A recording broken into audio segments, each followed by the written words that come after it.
Kama kuwekwa kwenye orodha ya wachezaji 10 ni rahisi, basi na wachezaji wa vilabu vingine wangewekwa vile vile.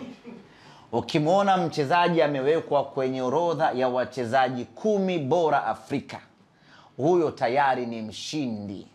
Kwa Shomari Kapombe tayari ni mshindi baada ya kuwekwa kwenye ile orodha tu. Sasa sio kila mtu anawekwa kwenye ligi ya mabingwa na kombe la shirikisho msimu uliopita, pamoja na chani yake humo. Wachezaji wangapi wameshiriki?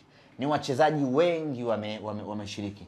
Kwa nini amewekwa Shomari Kapombe peke yake kutoka Tanzania na Afrika Mashariki?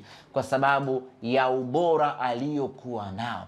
Kwa sisi Simba Sports Club tunajivunia pakubwa mno Shomari Kapombe kukaa kwenye ile orodha, na hatuishi kujivunia tu, tunamhesabia kuwa ni mshindi wa tuzo ile kwa kufanikiwa kukaa pale, kwa sababu sio rahisi hata kidogo. Ingekuwa rahisi na wachezaji wa timu nyingine wangekuwepo, ungeona pale wachezaji wa timu nyingine na wenyewe wapo, lakini unamuona Shomari Kapombe peke yake kutoka Tanzania. Kwa lugha nyepesi, Shomari Kapombe ndiyo mchezaji bora wa Tanzania.